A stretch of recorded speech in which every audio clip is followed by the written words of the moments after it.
are listening to The VO Life with Troy Holden.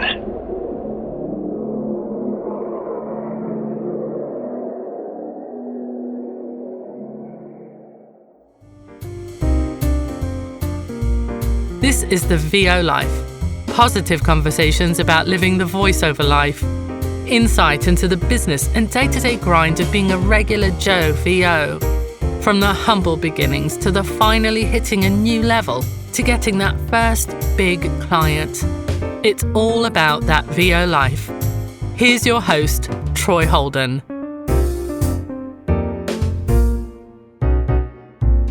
Hey, and welcome back to another episode of The VO Life. Here with Troy Holden, your blue-collar voice of choice, your southern redneck gringo, or whatever else you'd like to call me. Today's episode's going to be another one of those that's a little all over the place. We've had some interviews lately, and this one we're going to talk a little about VO bingo and voiceover bingo.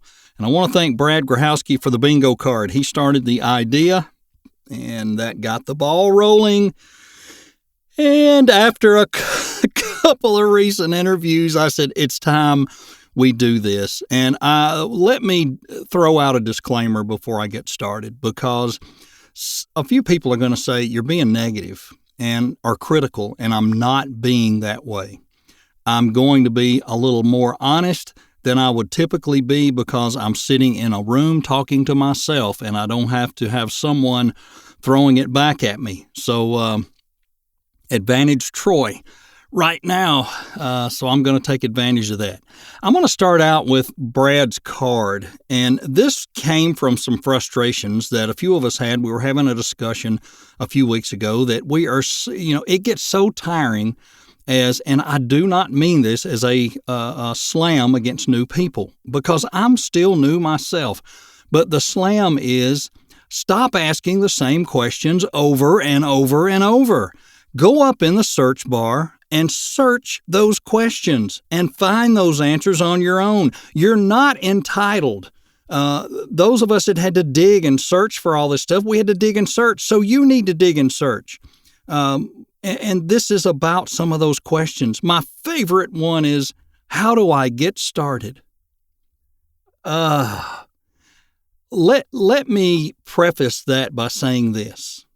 Do not sign up for Upwork or Fiverr or Voices123 or Voices.com. Don't sign up for anything until you are validated by a lot of people that you know what you're doing. So here's how you get started. Start watching YouTube videos. Start getting in these groups, and don't ask, just read. Stalk the groups. It's okay to be a stalker. You don't have to participate, but if you'll stay in there and you'll read and read and read and read and watch and listen to Anthony Pica, listen to Bill DeWeese, listen to lots of people who can help you, listen to podcasts, whatever you got to do, and then you'll probably be ready to get started, and you'll know how. But there's no magic answer. We can't tell you that. Then the other one is, where do I get scripts for my demo? Folks, there's commercials on the radio and TV all day, every day. Take those commercials, transcribe them, change the names, take the brand names out if you wish. I do that a lot, and use them. It's really easy, but that question comes up every day. What's the other one? How do I soundproof my booth? You're not going to soundproof your booth. You can't soundproof it unless you put up double layered concrete block and 3 layers of rock wool on the inside, and you're underground in a basement.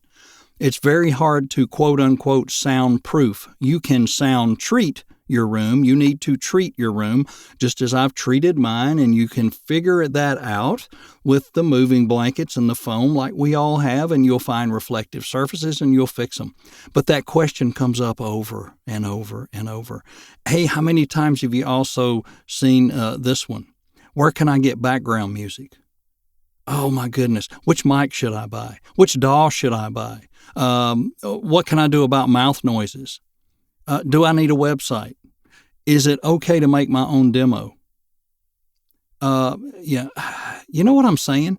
So, and again, please, those of you that have been around a while, you're laughing right now. You're saying you're right. And we asked these questions probably. Some of us did, but I'll tell you what I believed in, and it worked. I used the search bar a lot. I'm going to tell you, I listened and watched so much YouTube and so many videos and podcasts trying to figure this out that I just wasn't the person that wanted to come forward.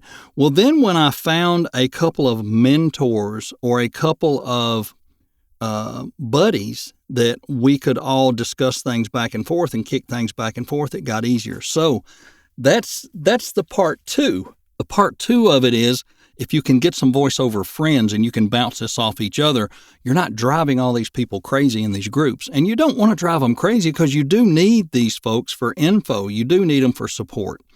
Some of the other things that you hear about is, what is the order in doing things? And I've been preaching that on here forever. Get your space right. Get coaching. You got to have some kind of gear to start with. But don't go out and open accounts or do anything until you're ready. You really need a decent self-made demo to go out on Fiverr and to be on Upwork, because people are going to want samples. And those samples need to be pretty darn good because it's pretty darn competitive out there. Believe me, I know how competitive it is. I'm fighting every month to get what I get, and it's not always a party. It's just not. Now, if you've done all these things, you have wrestled through all these things, you feel like I have done what I need to do to get there, I'm ready to start recording things and doing things, do that and get peer feedback. And some peers will give you good feedback and some will give you the, wow, that sounds really great. Sorry, you're going to get that, but sometimes it's not the truth. And you just heard recently on the interview with Mike Vincent, there's a lot of very weak demos out there. There are a lot of very sing-songy demos, a lot of people who have 5 spots and they're all in the same cadence, they're all in the same tone, there's no variety. You might get a little work. You'll get some of that $5 basement dweller, we're going to milk you for 2 weeks for revisions work. And if you want to continue to get that type of work, okay. But let me recommend to you that you get a good, strong demo that will get you out of the chute, because if you come out of the chute with some momentum and you bang a few orders out quick, highly recommend, and this is not off of what I learned from my own experience, but I highly recommend as quickly as you can, inch your prices up and get out of the basement as fast as you can. And apparently Mike was a good example of that. He was able to inch his prices up and keep them up. But a strong demo and a good product will give you that. Go to these mock auditions that are out there in these workshops that VO folks have, because you need feedback from people that know, that have done this for years. Because let's just throw that bottom line out there nobody wants to hear. You might not be good enough at it. And this is where somebody's going to get mad, and I'm going to apologize, but I'm not going to apologize. So let me circle it back to this. You go to different places and spend your money. You go to the ones you like for a reason, because you get good service, you get good product, and you go back. You don't go back to the ones that give you less than that. So believe me, clients are not going to go back to you. They're not going to spread the word of how good you are if you're not. So if you're not getting the repeat business and you're struggling and you're having a lot of trouble and you've had the coaching and you're doing these things, maybe you're not cut out for this, and here I am after a little over a year. I'm not sure I'm cut out for it at times. I've had some good breaks. I've had some good fortune, but that doesn't mean I'm going to be here long term. I want to be. I want to do this for several years. I hope I can. But on the other hand, I am not blind to the fact that I am still green as a gourd, as we say here in the Tennessee Hills. I've got much left to learn. I've got much left to give to get there. And yes, it is ebb and flow. Yes, it's hot and cold. And do I want to be on these platforms forever? Absolutely not. You know, I want to pay my dues, and that's the only way I know to pay them. It's the only way I know to learn. Yeah, you can learn on the side at home, and you can get all these scripts and learn to read them and practice and whatever. I hope you're practicing the right way. But unless you're getting feedback from buyers, and once you move up the stairs a little bit and you're getting feedback from more critical buyers, I don't know that it does you that much good to do that. That's why it does come a time when you do need to get on the platforms. You do need to get out there and sweat your tail off for the reviews, because that's what you're going to do. So if that's part of this bingo game and you've only got BI and it's getting tough to get NGO, I don't know another way to put it. It may be time to fold your card and go home. And, it's tough. It's like any business. It's tough. Let me compare it to something very not similar. Let me compare it to real estate. And the reason I'm going to do that is a lot of people every year are going to get their real estate license. And I'm a person that did that way back in 1984. I went and got my real estate license, and then in the very early 90s, I got a broker's license. I was not a salesperson. I was not really good at it. I loved real estate. I liked working with people on putting their house on the market and all that, but I wasn't a salesperson. Had I stuck with that, I think I probably could have eventually managed a real estate office, maybe a larger one. But what happened was I put it on the back burner, and I wasn't that great at it. Now, an opportunity came to me much later in life to open a real estate company because another one was having a lot of trouble, and they had a lot of rental property, and I was managing and doing a lot of the maintenance on the rental properties. And a couple of the owners came to me and said, "We know you have a broker's license. If you'll open, we'll put all these properties with you and help you get going." And it was enough that it made sense. I mean, we're talking 25, 30 rentals that were renting from $800 to $1,000 a month. That's $30,000 a month coming in. And at 10%, that's $3,000 a month. And I got 10%. Plus, I would mow the grass on some of them. I would do some different things. And I managed them and did well. A year and a half, 2 years later, I sold that company because it had built up to where I couldn't run it and work my other job. It had over 95 rentals. And that was because it was management of that. That was the part I liked. Now, everybody and anybody couldn't be a realtor. I couldn't. I had to give that up. I failed at it. And you know what I did after I sold that company? I went ahead and retired my real estate license because I knew selling real estate was not for me, and I was not going to open another company. I would, continue to work at my regular job. Voiceover can be the same way. You might be top-notch at mixing and producing. Maybe you should be doing demos for people.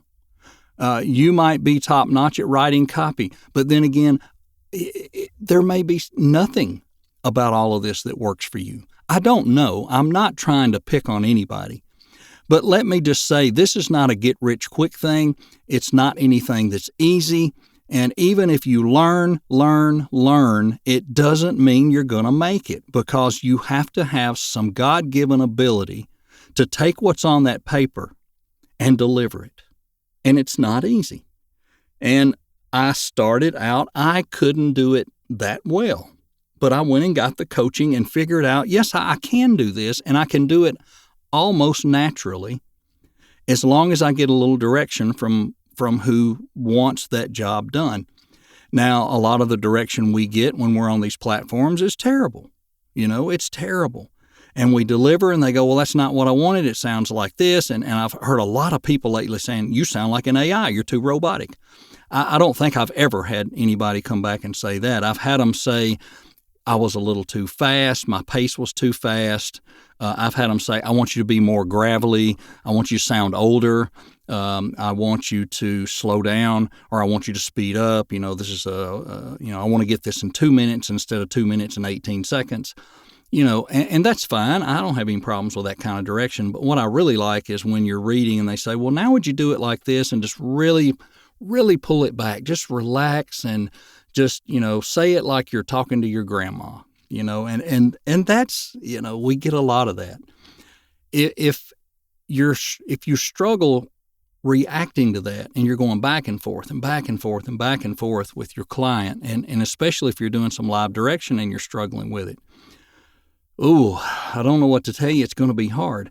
And on the other hand, if you don't like taking that direction, you can't take it well and be highly cordial and highly a nice person about it, it's going to be really tough for you. It's just going to be tough. And I don't want this to be the Debbie Downer episode, and that may be what we name it, is Bingo Debbie Downer. I don't know. But I don't want to, and let me say this for all of us listening that give that feedback to other people. Okay, let's be truthful from here on out and honest. If you're putting yourself out there for an opinion, you're going to get one, and you should get the opinion that person actually has, not one that they don't want to hurt your feelings. They should be honest. Hey, your cadence is the same in all 5 of your spots. To me, they all sound the same. I know you did an insurance spot for empathy and you did a car spot, but they all sound and feel the same. Your demo should be a roller coaster, unless it's a specific demo. But your commercial mix demo needs to be a roller coaster. It needs to go up and down. And that if people are not asking for the first spot in your demo in a lot of your reads, then you got the wrong spot in the first spot. What are they asking? Are they asking for the third spot? Then you need to move that to the front because you might get more business. But if they're not mentioning your demo at all, and when you ask, was there something in my demo? Do you want me to read it that way? And they say, no, just do what you can. There's another sign. And again, not being negative. Guys, I'm not. I'm just saying we could all save ourselves a lot of time and trouble if we'll be honest in the feedback with people. Get them offline. You don't have to tell them in a group. Send them a private message and say, hey, I want to give you some real, true, honest feedback based on my experience and what I know in being in voiceover. I want to give you my honest feedback. And what you can do from there is you'll make a friend probably, because nobody else a lot of times will tell people the absolute truth. And it's hard. There's a lot of meanness in this episode. I'm not trying to discourage people from asking questions. I'm not trying to discourage you from being in these groups and putting things out there. I am encouraging you to first and foremost, before you ask, do a little research, because somebody's already looked for that and somebody's already asked. And if you'll put it up there in the search bar, you'll probably find it. And I do not mean it critical when I'm saying you're not entitled for somebody to just give you all the answers, but dadgummit, work for it like everybody else has. You don't learn things when everything's handed to you. It's just like a spoiled child. They can't go out and make a living if they've had everything handed to them. They can't go out and work if they don't know how to work. You can't go out and do this if you don't do the work and dig in the ditch and figure out all the things you need to figure out to get where you need to go. And it's as simple as that. I'm not on a rocket ship. I know there are some people who think maybe because I'm doing a podcast and I've got a page that I'm extremely successful in voiceover. Hey guys, I'm struggling just like everybody else. There are many of you out there making way more money a month than I am. I guarantee you. Am I doing it my way? There's the difference. Would I like for it to pick up in certain areas? Sure. But the goals that I have set and the things that I have worked on to say, I want this success here and I want to have this by this date, most of those things are happening. The one thing that is not happening is the one that I have a lot of my mentors telling me, let that go anyway. Well, I can't because I need the money. I need that money coming in because that's what helps me pay to get better. That will help me pay down the road here in a few months for a really good, maybe a car spot demo, maybe a really good TV promo demo. Yeah, I've got them out there. They're mine. I made them. They're okay. But I'd really like to have one that I know will catch the ear of a guy named Cliff Zellman. He is the guy in car spots. You want to catch his ear. Well, I'd like for him to do my demo. But that's not likely to happen, because that's money I don't have unless these other areas pick up. So I'm in the boat with you guys. I don't want anybody to think, well, he's got that fancy little logo with his arms crossed and he's on voices.com and he gets these jobs on there and, he's signed with an agent. He's got an agent. And I am auditioning with them, gosh, I don't know, the last 2 weeks, pretty heavy. I haven't gotten a job there yet. And who knows how long that'll take. Voices.com slowed down for me the last 2 weeks. I was getting video trailers regularly, have not gotten one in a couple weeks, and I'm auditioning for them. Same stuff I've been auditioning for before. Maybe they just found somebody else that can do it a little better. That's the way this works. So it's been different. Now, I will say my amount per job, and I talked about this a few weeks ago, is way up, and I like that. I would rather do less for more. But on the other hand, I would like to do more for more as well, because I really feel like if I've got those few customers that are coming back and paying those rates, I don't understand why I'm not organically digging up more. So there's a little something wrong somewhere, and we'll figure it out, but I'm going to be patient with it. So I want to be encouraging to you. I know a lot of this sounded like I said, Debbie Downer bingo. I'm not being negative. I'm not being mean, but I want to ask everyone to look at it from every side. Don't be overly optimistic if it's not meant to be. There are people that I have heard that I think in the back of my mind sometimes they probably shouldn't do this. I'm not going to go and tell them that, but if they send me something and say, what do you think of this? I'm going to be honest. I'm just going to be honest. I felt really bad the other day when I decided I'm not going to BS people anymore. I had responded to somebody's demo online, and I basically told them, you really need to get some coaching. You really need to do this or that. And I felt bad about it, but their response was, yeah, I know you're right, but I can't afford it right now. So they were already on Fiverr. They may be getting work. I don't know. I'm not going to name anybody. I'm just saying. I mean, I get a few of these a week. So I was trying to encourage them, and their response was very, very good. They said, you're right. I do, but I don't have the money yet. But they're already up on Fiverr. And my point is, if you're on there, your demo needs to represent you and what you can do now. That one did, but it's got to have a little more variety and it's got to be a little better. You've got to have variety. If nothing else, I'm going to give you this free thing that coaches have told me from day one, anybody I've coached with. When you do a demo, there are about 5 different moods you need to convey in that demo. You need to give them a good conversational read, a guy next door, girl next door, whatever you want to call it. You need a good empathetic read. What is an empathy read? An insurance thing, a hospital thing, whatever you want to call that. Then you need something that might be more of a hard sell, something that is upbeat, a fast food thing, whatever you want to call it.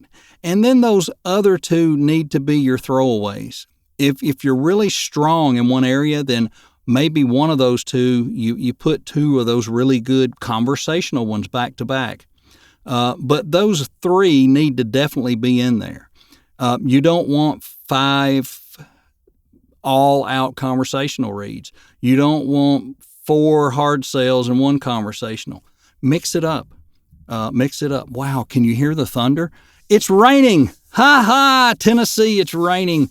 It is Saturday night, July 31st, by the way, when this is being recorded. So let me jump right in here on the end. A lot of you know that next week on Tuesday, I'm having some surgery.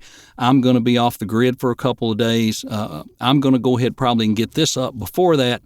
I say that to say this, that those of you who are praying people, I would appreciate your prayers.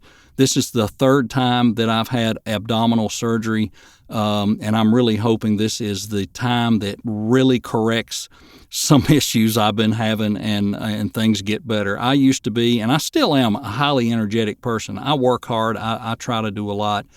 But I feel like in the last 2 years, my energy levels and a lot of things have went down. I've been getting iron infusions. And I'm hoping this correction, and it's not huge, depending on what else they find when they're in there, I'm hoping it's really going to solve some problems. And so keep that in mind. And even if you're not a praying person, positive thoughts, I guess, is what people say these days. Send those my way. I'll take anything I can get that will help guide that doctor's hands. So listen, again, I'm going to circle back one more time and say, you guys know I'm probably one of the most positive people in the world. I love to be positive and lift people up, and I love to see people do well and strike out there and do what they're doing. But the bottom line is, some of us that get asked, we've got to be truthful. We need to be upfront and frank with people. And if they need coaching, tell them, by God, they need coaching. And if they said they've already had coaching, they've been through 12 hours of coaching, and they still don't sound like they should sound, then say, maybe this isn't for you. And let that be it. And again, I'm sorry, unless this is the hugest passion you've ever had in your life to be a voiceover artist. I didn't even know what one was up until about 2 or 3 years ago. I just thought it was radio people did all the commercials. I didn't know, and actors and actresses.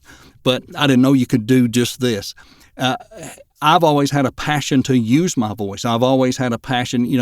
I would have been an actor if I weren't so fat and ugly. I would have loved to have done that. But I didn't have that opportunity, but I've always loved to talk and be in front of people and speak to people and teach. Be the guy at work that gives the quarterly speeches and be the one that goes out and helps with the forklift training and engage people.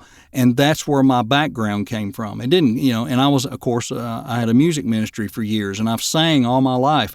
All of those things make you a better voiceover artist because you engage people, and it's what you do. But if this is not a passion for you, and it's not going to hurt your feelings to go try something else, and maybe that's what you're doing here. Well, I tried to have a YouTube channel. It didn't work. And I tried to do this, and it didn't work. So I'm going to try voiceover. It can't be, I'm going to try voiceover. It has to be, I love doing this, and I want to do this with all my heart. And this is my passion. And if this is not your passion and you don't love it and enjoy it, get out. And that's as blunt as I can be and as hateful as I ever want to be. Hey, I do love all you voiceover folks out there. I do. I love all of you. Enjoy it. Thank all of you who have interviewed with me so far. We're going to have more coming up. I've got some more people down that I want to get to. I've got one I especially want to get to, and I just can't figure out how we're going to do it because of the time. Because he doesn't like to do anything after 5 p.m. or 4 p.m. So, but I'm going to figure this out because I really like this guy. There's also another gentleman here that lives in my town that is who does audiobooks, and he's quite popular. I'm not going to reveal his name until I talk to him about it, but he recently had some issues and thought he could possibly lose his voice. Well, after he recovers, and he has a podcast as well, I want to talk to him about speaking with me, and I want you to hear from him, and I think you'll enjoy his story as well. Hey, everybody, have a good week. Here we are going. We're into August. It's hotter than Hades here. It won't be long. It'll be September, October. You got to start thinking about your holiday work you might be wanting to get and putting those things out there to get that work. So much to do, so much to be done, and I guess we hit another lull after the first of the year. I cannot believe it's already the end of July. So that means my first year of voiceover is over. As far as my full first year, I noticed on my Facebook memories today, it showed me my PVC tent and my computer in there with my fine microphone. That's a good memory. It's making me smile. Can you hear me smile through the camera? That was how it all started right here in the old Hot Holden house. We'd turn the air off because Pappy's got to record. Unplug the refrigerator. Oh, yeah, and it'd get hot in the whole house instead of just hot in the booth. And now here I am in this little room with the portable air conditioner and loving every minute and just hoping it'll continue to grow. I hope August is a better month for you. If you struggled like I did, I hope we blow it out the rest of the year. And I hope you guys didn't see this as Nancy negative. And I hope you kind of enjoyed part of it, and some of you that were laughing along. Hey, have a great one. We'll see you next time right here on the VO Life. You've been listening to The VO Life with Troy Holden. Check back for more episodes each week and catch up on what you've missed also. This is for you, those just living that VO life. Thanks for listening and join us again.